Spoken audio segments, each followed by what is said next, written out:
ndị ntorobịa Anambra apụtago n'igwe wee na-ekwupụta na ọ bụ aka na-achị steeti a bụ Ọkammụta Chukwuma Soludo ka ha maka echi steeti a nke ugbo abụọ. Nwunye aka na-achị Anambra steeti bụ Oriakụ Nonye Soludo wee gaa n'iru na-ekwupụta maka aro ọ nọ n'ime ya ugbu a ịgbatikwu amụma ndị mmadụ iji wee mụọ etu a ga-esi wee na-agbachasị enyemaka n'oge dịgasị iche iche enwere ọnọdụ dị aṅaa ebe enwere ike isi wee zọpụta ndụ ndị mmadụ. Ị ga-anụ na gọọmenti etiti ala anyị agago n'iru wee nabata akụrụngwa dịgasị iche iche ịgbata ọsọ enyemaka site n'aka gọọmenti mba United States nke Amerịka. A ga-esi na mba ofesi wetara gozi na mwakpo nke dapụtara na mpaghara mba Sydney atago isi mmadụ 11 n'otu ọma ahịa dị na mba ahụ. Cheta na aka na-achị steeti a bụ Ọkammụta Chukwuma Soludo bịara maka ime ka ọnọdụ akụ na ụba steeti a kwụrụsie ike ma kwalite ezi njirimara ndị Igbo ka anya ya nkwado iji mezuo ebumnobi a. Ịtọzi ntị n'ala gara aka ji bịa n'uju n'ụtụtụ a bụ Chi Ilodikwe bụ aha m. Ndị ntorobịa Anambra steeti agago n'ihu wee na-ekwe n'isi ka nwangwere na ọchịchị enwere ugbu a na Anambra steeti nọ n'aka Ọkammụta Chukwuma Soludo dị ha arụ mma n'ihi ọrụ ọma dum ha gụpụtara aka na-achị steeti a na-arụ na Anambra steeti na nwatakịrị oge o ji wee bata na ya bụ oche mere ha ji wee na-ekwupụta hụ ha na ha ga-akwụ ya n'azụ maka ịchị steeti a nke ugbo abụọ. Ndị ntorobịa bụ ndị nke kwupụtara nke a n'oge ha mere ngagharị n'oge emume Easter nke ha kpọrọ na ha kwụ solution n'azụ, bụkwazi ebe ha nọ wee kọwaa na ọrụ ọma dịgasị iche iche aka na-achị steeti a rugoro na steeti a naanị n'ime afọ abụọ emego ka ha nwee ike wee kwudosie ike na ya bụ okwu iji wee kwupụta na ha ga-akwụ ya n'azụ maka ịchị Anambra steeti nke ugbo abụọ. Ka Chibụzọ Obidike kọchapụrụ gị akụkọ a. Ngosipụta ahụ bụ nke ebidoro na ọgbakọ dọkịnta Alex Ekwueme nke dị n'Ọka ma sikweziere ya wee pụọ na Junction Aroma bụ nke gbadabakwaziri Regina nakwazi Junction Unizik esikwara na ya wee ruo Ngozika Housing Estate bụ nke anọkwara wee banye n'ụlọ nkwari akụ dị iche iche nakwa ọdọ ndị ụgbọala iji wee kwusaa ọlụ ọma gọọmenti nọ ugbu a na-alụ. N'oge ọ na-ekwu okwu na mmemme ahụ, onye kọmishọna na-afụ maka ndị ntorobịa bụ Maazị Patrick Aghamba kenere otu ahụ maka echiche ha chepụtara iji wee kwado nakwa bulie gọọmenti na-achị ugbu a enu. Ọ nọrọ n'oge ahụ gụpụta ọtụtụ ihe ọma gọọmenti steeti a rugoro wee nye ndị ntorobịa ma kpọkukwezie ndị Anambra ka ha sonye n'amụma gọvanọ Soludo. Na ntụnye ya, onye ọchịchị nchere oge okpuru ọchịchị Anọcha bụ Chief Gerald Ọzọ kwuru na ngagharị ngosipụta ahụ bụ nzọmụkwụ nyegara ihe kwesịrị iji wee kwusaa ọlụ ọma gọvanọ Soludo na-arụ ma chetakwara ndị mmadụ ọtụtụ uru ha na-elita n'ebe ọ metụtara inwe udo nakwa agamniru na steeti a. Ọ nọkwaziri n'oge ahụ kene onye nchịkọba nke mmemme ahụ ma bụkwaziarụ onye isi ndị ntorobịa na steeti a n'ebe ọ metụtara ọkọlọtọ apụga bụ dọkịnta Tochukwu Obiadị kwuru uru mmemme ahụ bara n'iji kelee aka na-achị steeti a bụ gọvanọ Soludo maka afọ na-abụọ ọ nọgoro n'ọchịchị bụ nke o kwuru na eji ya akwado ya n'ihi na eto dike na nke o mere ome ọzọ. Ụfọdụ ndị ntorobịa bụ ndị gụnyere Maazị Morgan Obidimma nke si Ọkpụnọ bụ onye kwuru na ọ bụghị onye otu apụga, onye ogbo ya Maazị Chibụzọ Nweze onye si Ọka ha nọrọ n'otu lụtụ aka na mwugharị ewugharịgo steeti a n'oge na-adịghị anya ma kwukwezie na ọchịchị nọ ugbu a bụ nke kwesịrị.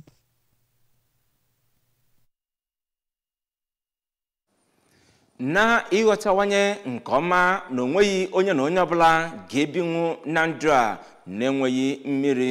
bụ ya kpalitere nnọọ mmụọ otu agụjikọrọ ndị gụbara akwụkwọ n'oge mbụ n'ụlọ akwụkwọ Comprehensive Science na Technical School n'Ọfịa ji nnọọ wee bagide n'amụma ịgbapụrụ nnọọ ya bụ ụlọ akwụkwọ ụmụ mmiri borehole ma tinyekwuzie ike si n'anyanwụ anweta ọkụ n'ebe ahụ iji wee hụ na mmiri ahụ ga na-agba oge ọbụla maka ọdịmma ụmụ akwụkwọ dum nọgasị n'ụlọ akwụkwọ a. Nke a bụ nnọọ nke akọwapụtara na ọ bụ mbụ na mbụ mmiri na-abata na ya bụ ụlọ akwụkwọ. Ngozi Obileri mere njem wee gaa n'ụlọ akwụkwọ a iji wee mata etu ọnọdụ nakwa ụmụ akwụkwọ si wee hụta ọrụ ọma ahụ. Gere ozi a ka ọha n'uju. bụ ya bụ ụlọ akwụkwọ ka ụmụ akwụkwọ na-agụ na Comprehensive Science and Technical School n'Ọfịa bụ ndị na-enweta mmiri ha ji asa ahụ na mmiri ha na-aṅụ site na ịpụ na mpaghara ụlọ akwụkwọ ahụ ije na n'Ọfịa ma ọ bụ na Ụmụokpu Ọka ijekute mmiri ma bụrụkwa ọnọdụ nke mere ha ji bụrụ ndị ụgbọala nwere ike ikutu oge ụfọdụ oge ha na-aga njem ije gbata mmiri n'ihu nnukwu ihe dị egwu dị na ya bụ ọnọdụ ya nakwa na ha onwe ha abụrụla ndị soro wee bie ya bụ ndụ hụ ka o si atọ ka ndị otu Old Boys Association ya bụ ụlọ akwụkwọ ndị bi obodo oyibo ji wee tụpụta atụmatụ ịkwụsị ya bụ ọnọdụ site na igwuru ha mmiri. Ọ dịkwa mkpa ịrụtụ aka na ya ụlọ akwụkwọ bụ ebe a na-ebi ebi nke onye ọbụla mara na ụlọ akwụkwọ ọbụla a na-ebi ebi kwesịrị na ya ga-enwe mmiri na ya. N'okwu ya na ya bụ ọnọdụ ka onye isi ya bụ ụlọ akwụkwọ bụ Venerable Clement Mgbemena kelere nnọọ ndị Old Boys ọhụma nke ọma maka imetụta mkpụrụ obi ụmụntakịrị na-agụ na ya bụ ụlọ akwụkwọ bụ itinyere ha mmiri. Venerable Mgbemena nọkwa n'oge ahụ kelee ha maka ọkụ si n'anyanwụ nke ha tinyere iji wee na-eme ka ya bụ mmiri ha gbapụrụ na-aga n'ihu ya nakwa n'idozigharị usekwu ebe ha na-esi nri nke ọ kọwara na ekwesịrị nnọọ ikutu ya rụgharịa ya kpamkpam ma rịọzie ha ka ha nebanye anya n'ịgba ogige na ya bụ ụlọ akwụkwọ ebe ọ bụ na a na-ebi ebi na ya. Ọ kwararịrị na ụfọdụ ndị na-ezu ohi ala abatala wekọrọba ala dị na ya bụ ụlọ akwụkwọ n'ihi na agbaghị ogige ma kwuo na ọ bụ na elebeghị anya ngwa ngwa na enwere ike apụta otu ụtụtụ asị ha kwara nyiri na ụlọ akwụkwọ ha. N'okwu nke ya ka otu onye so na ndị na-achịkọba ndị Old Boys nke nọ na mba ofesi bụ Engineer Okwudili Obalọ toro nnọọ ndị otu ya maka ijikọta ọnụ n'ịkwalite ọnọdụ agụmakwụkwọ na ụlọ akwụkwọ ha gụrụ ma kọwaa na a ka nwere ọtụtụ ọrụ a ga-arụ na ya bụ ụlọ akwụkwọ. Otu onye ọzọ bụkwa onye otu ha bụ Maazị Imanwana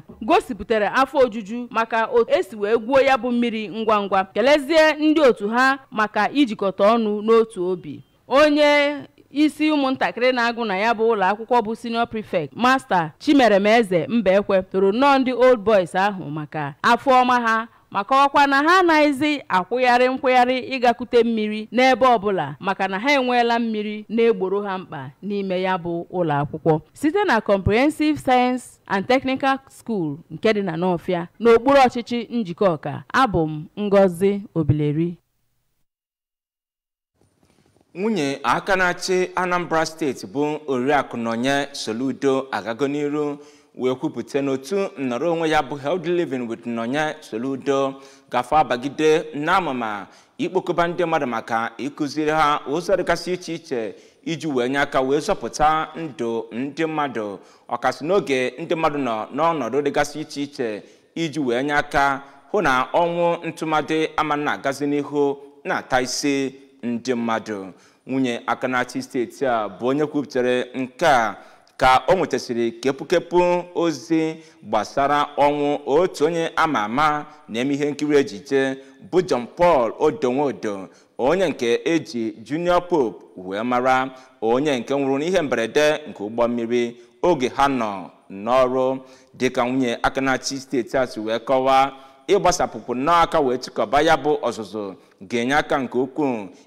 nwetawenye nwuo ọtụtụ ndị mmadụ ndị nke a ga-akụziri ihe ndị adịgasị iche iche gbasara etu a ga-esi wee zọpụta ndụ ndị mmadụ na ọnọdụ dịgasị iche iche dịka oge onye dị etu a dakpunyere na mmiri, oge ọkụ nwụdoro mmadụ, oge mmadụ nọkọta daruo ala nakwa nsogbu ndị ọzọ. O kwupụtara na ọ bụ eziokwu na ya bụ otu nnọrọ onwe ya na-ejikọ aka ọnụ ya na otu Red Cross na ha agago nnọọ n'iru wee kụziere ụmụaka ụmụ akwụkwọ ihe dịgasị iche iche ha tosiri ịmata, tinyekwuziere ndị kanselọ na-anọchite anya ọnụmara wọdụ dị iche iche na steeti a nakwa ndị ntorobịa enwere na Anambra steeti wee kwupụta na ọ dịgo mkpa fo na ọ ga-agbasakwu aka na ya bụ amụma nkụzi.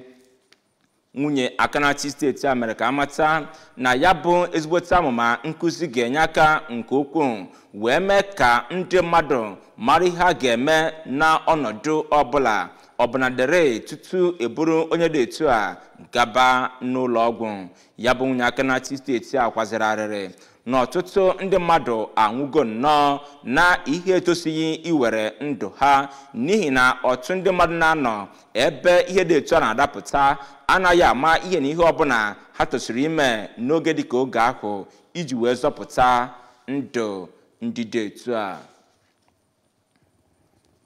Ndị ntorobịa amana asatọ dị na Ojoto n'okpuru ọchịchị ime obodo Idemili South na Anambra steeti n'ụbọchị Tuesday wee mee nnọọ ngagharị iji wee kwuo na ha anabataghị ma ọlị etu esi nnọọ wee họrọ ụfọdụ ndị mmadụ dịgasị iche iche dịka ndị ga-eso na otu ahụ jikọrọ ụmụafọ obodo ahụ na nhọpụta achịkọbara n'ọdụ nso a. Ndị ntorobịa malitere ya bụ njem ngagharị site na okpuru ọchịchị ime obodo Idemili South bụ Ojoto wee wetazie ya n'isi njedebe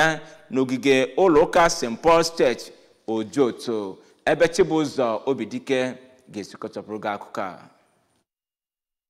Okwu ihe kpatara ha ji wee na-eme ngagharị iwe ka onye isi ndị ntorobịa nke Ojoto bụ Comrade Samuel Mbanefo kọwara na ndị obodo ha mere mmemme nhọpụta ndị ga na-achị obodo ha nke ha kọwara na anọrọ n'ebe ahụ wee nye mkpebi otu onye ga-abụ osote onye isi bụ Vice President na otu onye ga-abụ odeakwụkwọ nke ya bụ obodo kama inye ha ohere ka esoro zọọ ọkwa abụọ ahụ azọ otu esi wee zọọ ndị ọzọ. N'okwu nke ha dịgasị iche iche Nonso Anazodo Ndubuisi Ekweagwe mmadụ Abụrọchukwu Nnọrụka na-atụle ihe kpatara eji wee mere ndị ụfọdụ ihe ọma site n'ime ka ha bụrụ ndị nwere mmeri na ya bụ nhọpụta ebe emegburu ndị ọzọ emegbu ma kọwaa na ha bụ ndị ntorobịa anabataghị ndị ahụ enyere ya bụ ọchịchị n'ihi na ha kọwara na onye ọbụla bụ onye Ojoto nwere ohere ịzọ ọchịchị ọbụla ọ chọrọ ma kpọọ oku ka emegharịa ya bụ nhọpụta emere ebe a ga-anọ wee nye onye ọbụla ohere ịzọ ya bụ ọchịchị ọ chọrọ. Oge ndị ntakọ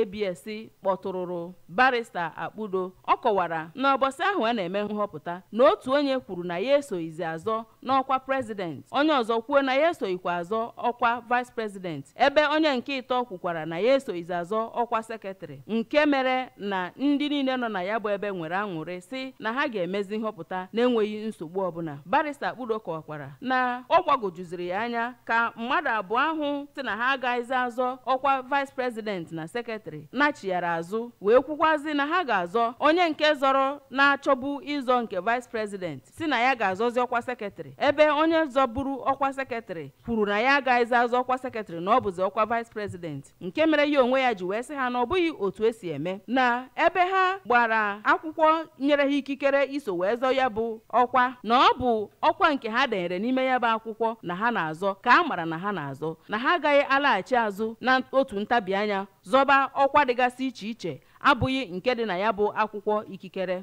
ma kọwazịa na ọ bụ na ya bụ ọnọdụ ka ha gbakwasịrị ụkwụ wee kwuo na ha enweghịzi ike iso wee zọọ ya bụ ọchịchị, nọrọzie na ya nyezie mmadụ abụọ ahụ bụ ndị ahapụrụ ka ha zọwazie ọkwa vice president na ọkwa sekretary ka ha gawa n'ihu na-enweghịzi akwụkwọ ọbụla atụrụ na ya. Site na Ojoto, abụ m Ngozi Obileri.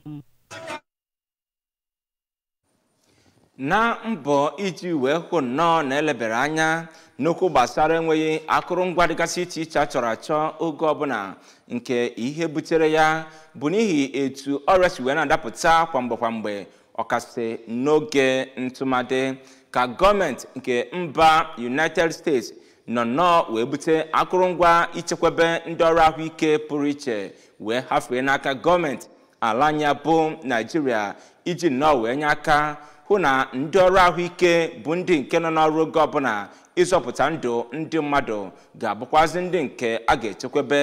ndụ ha pụta ozugbo ma nyekwa ọgwụgwọ. Onyeisi NCDC Dọkịta Jide Idris n'okwu nke ya toro ndị US maka onyinye na nrụkọta ọrụ ha na ndị Naịjirịa ịhụ na akwalitere nchekwa ahụike n'obodo Naịjirịa site n'onyinye ha site na Abuja. Princess Ekwi Ajide, akụkọ ụwa ABS. Akụkọ anyị edohu na mba ofesi.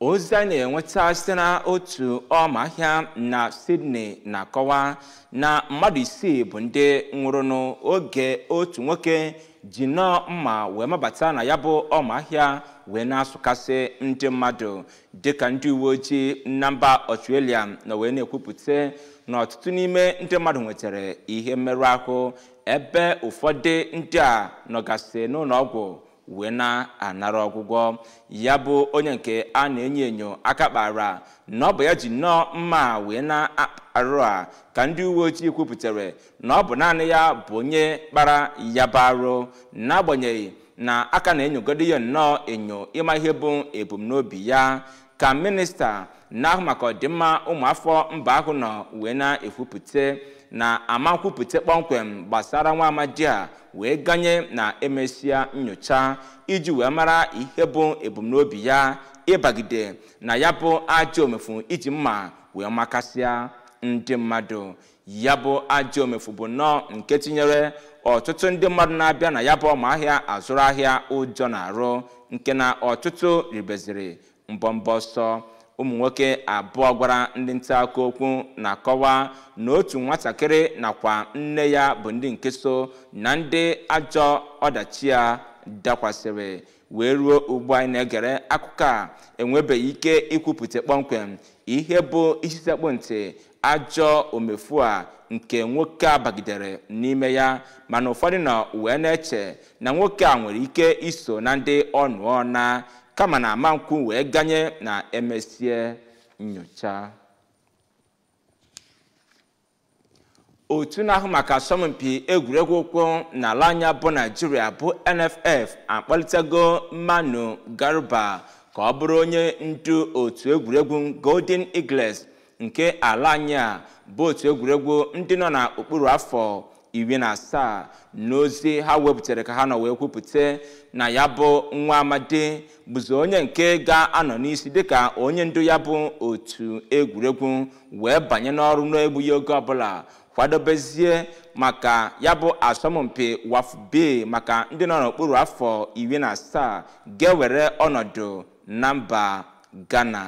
Garba kpọ Golden Eagles wee gamaburu uko asọmpi iko mba ụwa maka ndị nọ n'okpuru afọ 17 nke achịkọbara n'afọ 2013 na mba United Arab Emirates bụkwazi nke ugbo anọ Golden Eagles na-amabute ya bụ uko. Ndị odu wee jee asọmpi ahụ gụnyere Kelechi ihe a na-achọ na Taiwo Awoniyi. N'ozi a na-enweta maka ọkwa dike Igbo kwuo na-akọwa na ihe dum abụgoro nke a haziri etu ọ ga-esi dị maka emume ụna nke ikpeazụ nke Chief Chukwuemeka Ezife bụ ọkwa dike Igbo kwuo bụ aka chịburu Anambra steeti n'oge mbụ bụ nke a malitegoro na-abụpụrụ iche n'ogige ndị otu Kristi ala anya dị na Abuja. Ọ bụkwazi mgbede ebe a nọ wee bụọ abụ nyekwuzie nkụzi maka akụkọ gbasara etu ya bụ oke osisi si bie ndụ ya n'ụwa. Na okwu ha na mmemme ahụ ka onye bụbu Archbishop n'ụka Catholic Adasise nke Abuja bụ Archbishop John Cardinal Onaikon, Major Emmanuel Igbanose nke Salvation Army nakwazi onyeisi otu gbanụgbanụ na-akwado mmemme enimozu nke nwa amadi a bụ Chief Okwesilieze Nwodo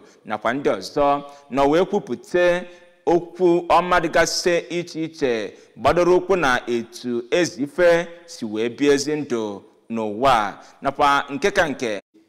na mba Sydney mee ka ịmata na otu onye ji nnọọ mma wee mabata n'otu ọma ahịa